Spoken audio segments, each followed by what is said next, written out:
Okay, so you're gonna see over there is Ember's tail. I cannot get her out of the shot. Oh, now that I'm saying her name, she's gonna come. Okay, she's gonna help us. So this is gonna be a gong show because she's a very helpful girl.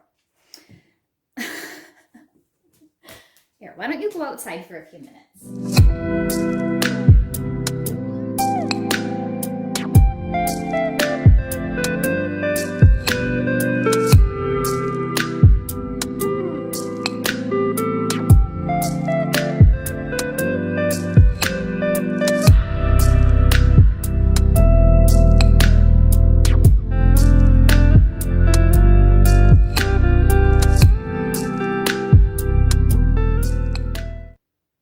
Hello everybody and welcome to CROCH-EH, a Canadian Crochet Podcast. I am your hostess Claudia. I herald from the base of the Rocky Mountains in southern Alberta, Canada, and I love to crochet. Let's get started. Okay, so we're gonna just start with the finished items because that is I've only got one, so it's gonna be quick and dirty, not dirty, quick and clean because it's never been worn. But I finished my one sock. I did the heel as per the directions, and I don't really like how the heel looks, but I like how it feels, so I'm gonna leave it because to me that's more important. And it could just be the way that I sewed it together that it looks kind of weird, but the heel fits my foot, so I'm gonna keep at this one. I did have to frog it a little bit when I got started because I noticed it kind of got off kilter, but I got it back onto how it was supposed to go, and it worked out really well. So this is the perfect sock pattern. No, not perfect. It's by Be Hooked. All of the information will be in the description box below so that you guys can check it out yourself. But this is a toe-up sock, and yeah, it worked out pretty quick. I can usually get these socks, one sock done in a day, but I usually also keep something small like this in my bag, so when I have a minute to just like sit in the carpool pickup or something like that, I have something little just to kind of work on. So, you know, I work on it between like 10 and 20 minutes a day. So it does take me a little bit longer, but if I just sit and do it, it's probably like, I don't know, 6 hours maybe? That sounds like such a long time for a single sock, but I don't know. I'm sure I would get faster once I get going. Last week I discussed the ankle and how I went in and then went back out. Like I decreased stitches, and then for 5 rows I did the decreased number, and then I added those numbers back to go back up. And the ankle still ended up too big. So when I tried it on, I just flipped the cuff over like this, and that seemed to work just fine. So I'm gonna do that for the second one just so they match. But it didn't work out. So what you do for the ribbing in the cuff here is when you're finished going around and around, and when you do your tube part and you're getting to the cuff, you stitch between 5 and 7 chains up, and then you slip stitch back down and you hook into, like, it sounds really complicated. The video makes it like super straightforward, so I really appreciated that. But you'll put a slip stitch into the bottom of like the next chain from the row that you're going around, so you can go up this way and then around at the same time. Anyway, and then you do back loop slip stitch to get the lovely springy like this. So I think for the next set, I liked absolutely everything up to this point, which is totally fine. Again, I don't fault the sock pattern for this. It's probably just like my fooling around that kind of wrecked it, but I mean, it's not ruined. It's 100% wearable. So what I'm going to do is instead of, I would probably still do the decrease like I did here up to this row, the 5 rows of around and around. And then instead of continuing to go around this way, I would start this section a lot sooner and then make it kind of as tall as I want, because there is a lot more stretch to this, and it springs back the way that you want it to. And I think that will work better for my feet and my legs, but we will see. I am totally happy to kind of like figure everything out and, you know, try a few things and all of that. So I have started the second sock, which we'll see in a minute. And I was cleaning up and I actually found the label for this because I could not remember for the life of me what the sock brand was called. So luckily it was in here. So the yarn is called Super Socks. It's a 4-ply. It is 75% virgin wool and 25% polyline. I can totally feel it because it's ever so slightly scratchy. Not on my feet, but like when I touch it to my face or something like that. And the color is, I believe I remembered that it was Lucerne. I just call, oh yes, Lucerne, it says here. See, Lucerne right there. And this is a knitted sock. but I think mine turned out pretty darn close. Like, it's not exact, obviously, because the stitches don't look the same, but it is a really, really close approximation, which is great because I've had some that I've tried and it just like, it looks nothing like the sock. That being said, I would never get one of those yarns that it's supposed to, I mean, unless it was just like fun colors, but there's some that as long as your tension is just right, you can go, and when you're doing it, the knitting of the sock, and this is specific to knit, but it will make a really specific pattern so it looks like leopard print, for example. I don't think that that would ever work out for a crocheted sock. I would have to ask my ladies at the local yarn store if they could, oh my gosh, if they would have any ideas about that. So, but yeah, so I like these self-stripey, just fun socks that do what they do. Although, I will say, I like when handmade socks are sisters and not twins. So I'm just gonna pop in and show you the second one really quick. But they're almost exactly alike. And I even tried to make them not alike. So, I mean, like, they're pretty darn close. Like, they're fraternal twins. Like, I wanted more sisters, like the toe would start with a different color, but that's okay. We are going to get started in what I am working on. So like I literally just showed you, here is the second sock that I got started. So exact same pattern, toe up. I am starting the heel gusset increases. So that's why I have these two guys here, and I just have to do some counting because I can't remember now off the top of my head where I am at. This is a pattern that I am pretty good at remembering what has to happen where, which is what I like. So I'm going to continue with that, and then we'll be doing the heel and the cuff and all of that stuff. So I am almost done this. I got from about here to here done while I was waiting in urgent care, which we will discuss later on in the episode. But yeah, so I am well on my way to being finished this. I've been working on it in carpool line as well. The next thing that I am working on is still my dress, and as per a lovely commenter, Casey Bolliard, I'm sorry, I hope I am saying your name correctly. That's how it's spelled, I'm sorry, but hopefully you know who you are. Suggested that I take out, or I frog the whole skirt of this and then put it back together, but with fewer stitches, which I did, and I'm a lot happier with how this looks. It's way less Disney princess, which there's nothing wrong with Disney princess, but that's just not the look that I'm going for.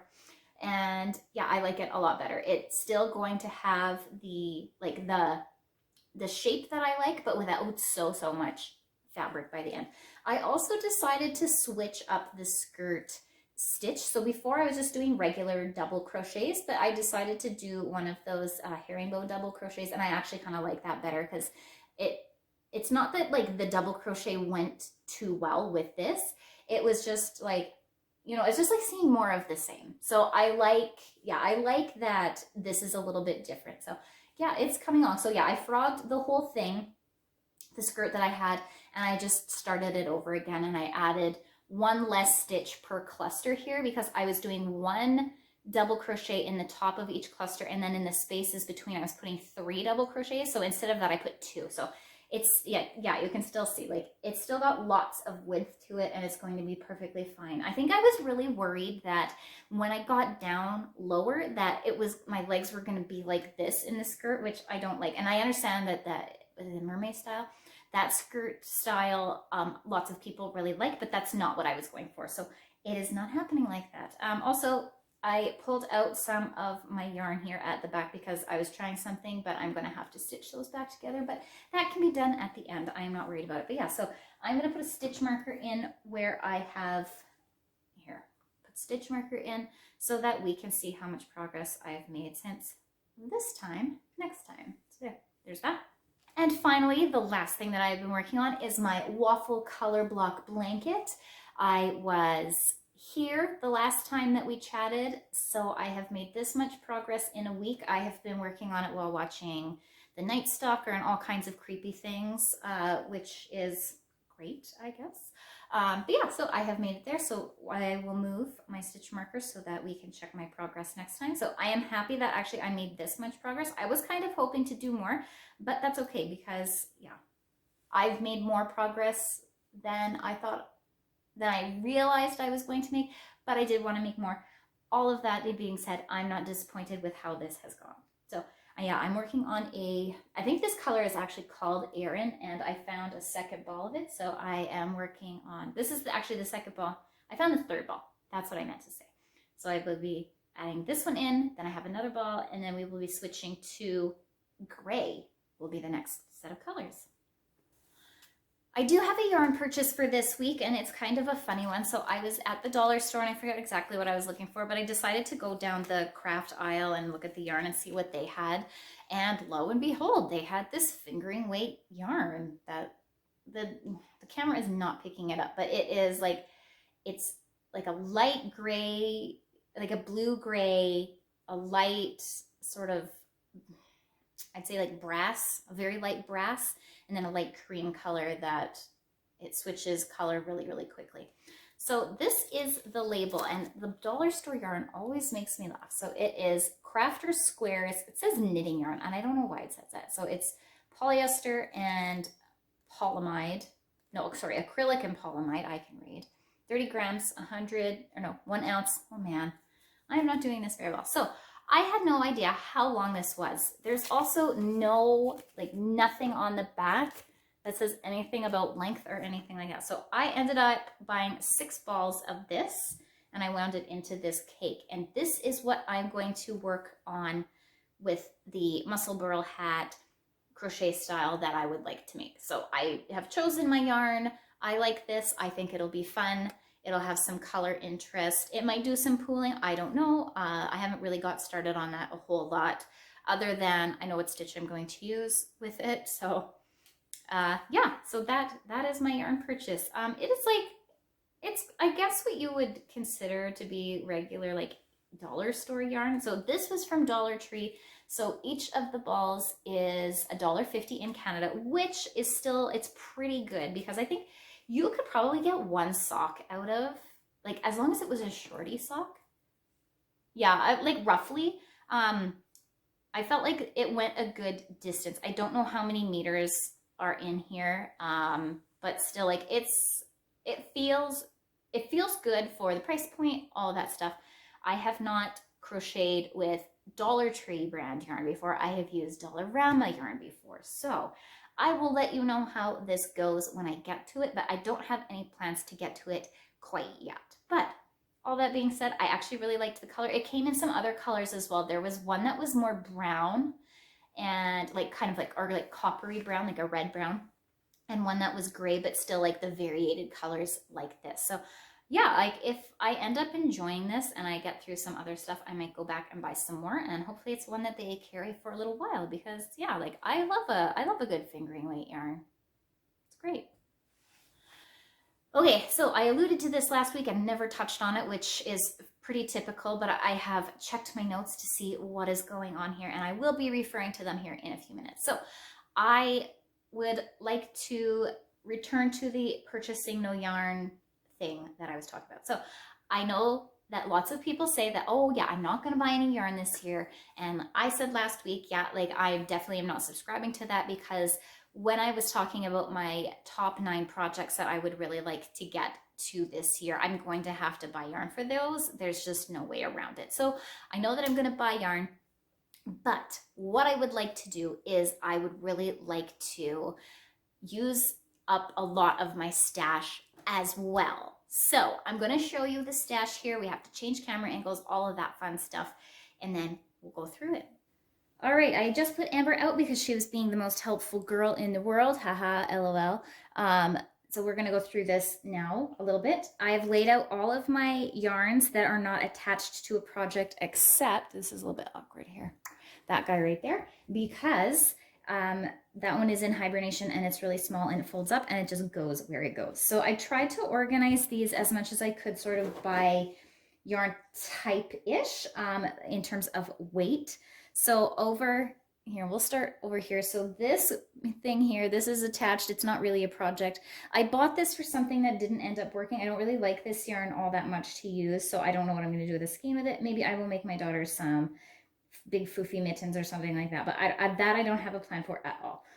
This stuff here, this yellow, and you'll be able to see there's a distinct color palette that I adhere to. This here is burnout wavelengths in the color amber, and I had that for a project that I have frogged, and I've used some of it and all of that stuff. No plans for that. Now we're into, we'll get into the Aran weight size 4. So most of this is Bernat Premium. Some of it is Red Heart, and some of it will be Impeccable. Off the top of my head, I don't necessarily remember what's what, but I would say more often than not, if you have a question of what it is, it's probably Bernat. So yeah, so all of these guys here up to these mossy green ones down here, skip that guy, oops, skip that one, and then back up here. All these are Aran weight. These I actually, except for the yellow here, these I have a plan for, and that is all going into my blanket that I showed you guys earlier in my what I'm working on section. But yeah, so that all has a plan. So that is a big chunk of that yarn is going to be gone and used, and that's perfect. And we're going to go up to, this is really awkward because pointing like IRL and pointing on camera is not at all the same. So I apologize if it sounds like I'm yelling. Also that I am wandering around all the time with my finger. So these things here are little scraps that I have been hanging on to, and I'm going to continue hanging on to them. I'm probably going to cake those up in not too long. Although this one here, there, this purple one here, that obviously was some kind of cake. I don't remember what it was. The weight is quite a bit different. It's about a 3 compared to the there, those guys, those are definite size 4 or Aran weight balls that I have there that are little bits of stuff that are left over, and I don't know what I'm going to do with it or if I'm going to separate it or anything like that. It's really pretty, but I can't remember what I used it for, which usually that means that it'll inspire me for something else. But all that will be going together to make the scrappy dress that I would like to make, or even the hexagon cardigan, because if it doesn't go together, it doesn't go together, and I love that. We'll move over here. And this is all of my sock yarn. So I didn't realize that I had so much. So these, where are we? This here is Ember's blanket. So that ball that's on top of the blanket, this one and this one, that guy, they will all be going together in the blanket. And the rest I will be making socks with it because I bought it. I may as well use it. The pink, we haven't decided yet 100% with this guy here. My daughter wants me to make a little hat for one of her toys, her little stuffies, and it's just going to be this itty bitty little thing. So that is one of those 2 pinks of the sock yarn. I'm going to use a tiny bit for that, but other than that, I don't know. And then if we move over to here, this is a cotton, oh gosh, this was a Karen something cotton cake. I can't remember. I don't remember the color. I don't remember anything about it other than it's 100% cotton, and it actually feels really quite nice in terms of cotton. I really like that yarn a lot, but they don't sell it anymore, so I guess I missed the boat. I probably have enough to make like a large sized dishcloth or small towel, something like that. I'm not sure. That's one of the, it's like this white one down here. I don't know what I'm going to do with it. And where else? Okay, so we're going to go down to this area here. This is all of my size 1/2 fingering sport, I think that's what it is, weight yarns. I don't have plans for those yet. I'm gonna have to find something, except for that guy there. We talked about him earlier. Down here, this is another one. This was a baby, oh gosh, it was a baby cake. I got it really cheap. It was like $2. And this is leftover from a poncho that I had made. And it's not really a lot to make something else out of. Maybe a toque, something like that. Or maybe a cumulus cowl. I don't know. We'll see. That one we'll play around with. These here are what I would consider my special yarns that I haven't used up yet. Those guys there. This is a bamboo linen. This is leftover from the toque and the shirt, the Highland wool alpaca blend. This is unique worsted weight yarn, and I have little bits left over of the other ones. I really don't know what I'm going to make with these. I think I would like to make a headband because it's so soft. Like, this yarn is incredible. I would buy only this yarn if I could afford it. It's absolutely stunning. But so as you can see, I don't have plans for a lot of this stuff. Well, I shouldn't say a lot of the stuff. I have plans for the majority of my stash here. But then there's other bits that I don't really know what I'm going to do with, and I'm going to have to get creative, I think, to use them up. But I just wanted to show you. Oh, and one final thing too. So I'm this guy right here. So this is a pink, white, and brown yarn. It is Aran weight, size 4. And this is the yarn I don't like it. I don't know what it is. Somebody just gave it to me. in a stash that they were getting rid of. So I took it because I never say no thank you. Oh yes, I also have True Blue down here. That, I don't know what to do with that. Anyway, back to the brown, pink, and white one. That is the yarn that I actually used because I don't like it. I use it to stuff things because it's just hard and I don't like it. I don't have any colors really that go with it. It doesn't go with any projects. I don't really care for variegated yarn like that at the moment. As I say that, I'm recognizing that my sock yarns and such are variegated, but it just, the way that I don't like that one in particular. So I will probably make something that needs stuffing and I will put that in there. So this is my stash that I'm going to be working on getting rid of. So I'm going to make sure that I take a picture of this for reference, for my own reference, and then we can go back throughout the upcoming year and we are going to see what I've taken care of. And then so the scrap yarns are going to be a little bit different. So that pile is actually going to grow, which is okay, but I have plans for that, which I do hope to get to this year, but we'll see how that goes because, you know, you can only do so much planning.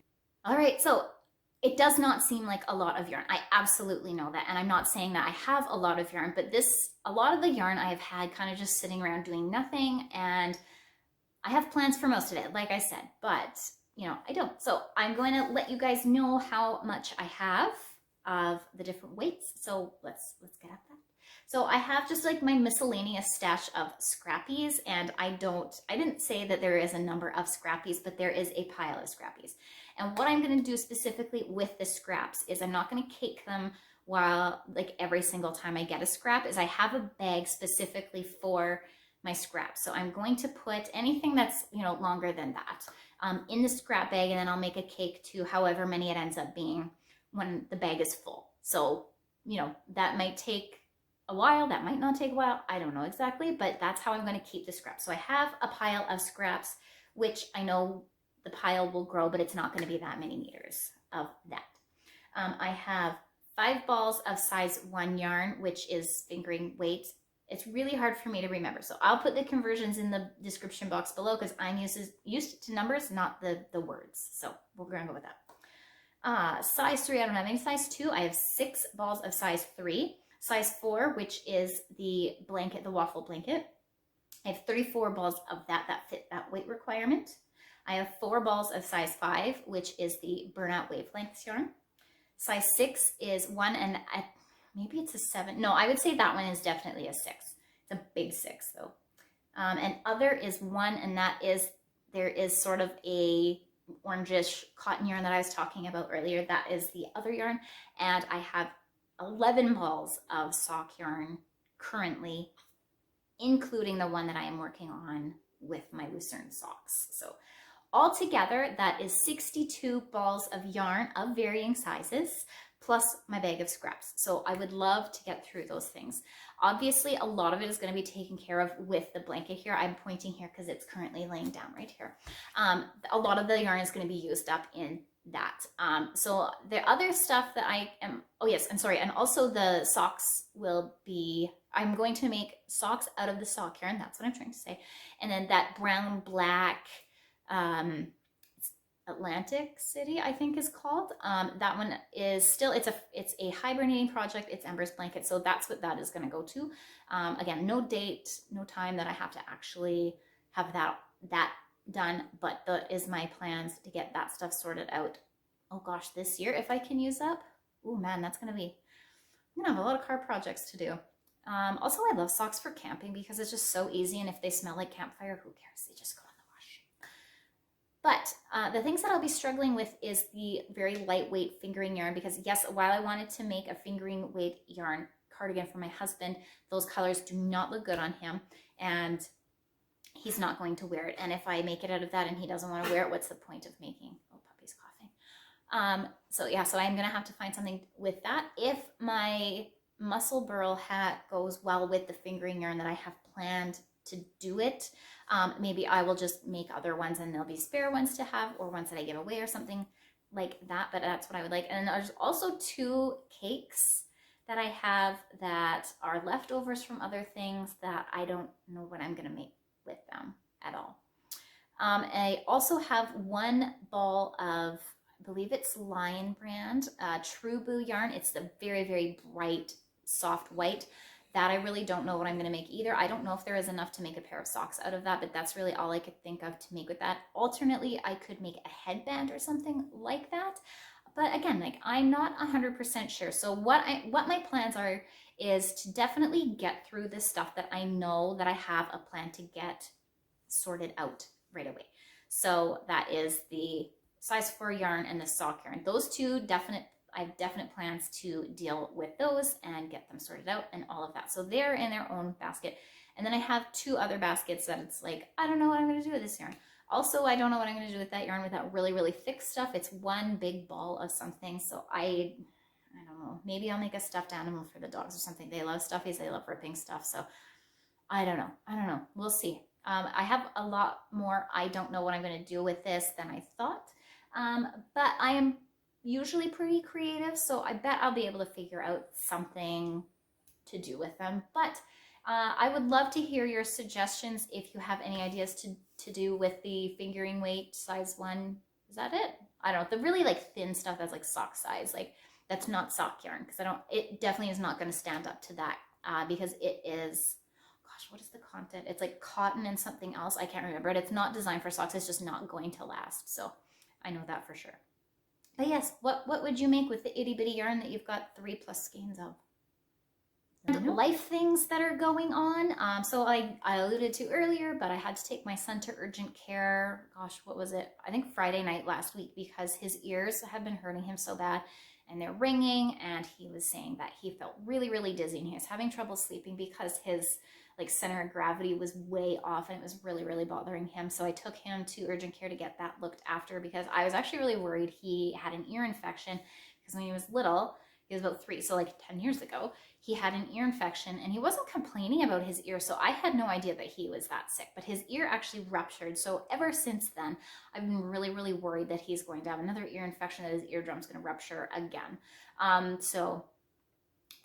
Luckily it was not that, but he had really, and if you're squeamish, like skip ahead a few seconds, maybe TMI, but he had really, really thick mucus. So like and he has my husband has this as well. He has a really like open channel between his sinuses and his eyes. So my husband and him, if they plug their noses and breathe out, air will come out of their eyes. So because of that, mucus tends to come out of their eyes when their sinuses are full. So he had, his eyes were covered, his nose, he just had postnasal drip. That was pretty gross. All of that being said is that because of that, mucus had actually ended up going and backing up his eustachian tubes. So his eustachian tubes was what was like upsetting his balance and things like that. So he got a nasal spray to help alleviate that so that his eustachian tubes would drain. And he's been good ever since. But that is when I worked mostly on my sock, this guy here. And luckily I brought the second sock with me because I was going along and I was like, oh shoot, like I can't remember how many rows I'm supposed to do in this. So I had my finished sock in the bag with this so that I could do measurements, which was perfect. But yeah, I got a lot. Most of this was finished. I think I even started, I started this at waiting for him. We were there only about 2.5 hours, which for urgent care where we live, that's actually really quick. A lot of the times, if you don't have something that's an emergency, and that means like a heart attack, a stroke, a mental health crisis, you will be waiting for, 5 hours. So no, I was glad that we got seen as quickly as we did. So that was nice. I was able to work on some of that stuff. My son is feeling better, which is the most important thing of all, and that is great. He is also away, and I'm right now about this, but he is away on a ski trip, probably having so much fun. He is so excited to go, and I'm so glad that he could go, but I miss him. But he's feeling so much better, which is fantastic. Another thing, and I'm not entirely sure why, because as you could see from what I was working on, I haven't got like a ton of stuff done, but this hand again is hurting really bad. And I've been doing my stretches and, pushing my thumb because that is the thing that's hurting the most. I don't know why it is so bad, but it is. So I am just really having to pull back from doing like tight, intricate work, which is socks. So I haven't been working on the socks a whole lot, just a little bit here and there. And then if I really want to work on something, I'm working on something bigger, like the blanket, because the yarn is bigger. But one thing actually about the blanket that I forgot is I had to switch hook size because I couldn't remember again, like I didn't write it down. This is not, the blanket's not in my Ravelry project queue. I didn't write the size of the hook that I was using. So I was doing 5.5 for a little while, which is good for this hand. This is my crocheting hand. And like that felt fine. But then I was folding it up and it seemed really weird. So I was like, oh shoot. So I went back to a 5mm, which rectified it, and that's perfect. So this one has to hold a little bit tighter because it's a smaller hook, but still like this, my hand is just, yeah, when I go, even when I go like this, it's quite sore. So I'm going to have to take some breaks again and maybe not crochet for 3 or 4 days, see if that helps everything out, but it bumps me out. So yes, I'm working, still doing my stretches so I don't have pain up my arms. It's like, it's very specifically my thumb. Like there must be a tendon or something in there, but it's really, really sore. So there is. Well, this happens to me every January. I really, really want to declutter some stuff, and particularly our basement, because I have not been giving it very much attention. It feels like such an absolute awful disaster to me, and I don't like it. So I have a pile of stuff that I need to take to the secondhand place that I like to take stuff to, and then hopefully find some space. My husband, we have a saltwater fish tank in our basement. So my husband's going through his saltwater stuff because he has doubles, triples, quadruples of things that he's just sort of collected over the last, how long has he had it?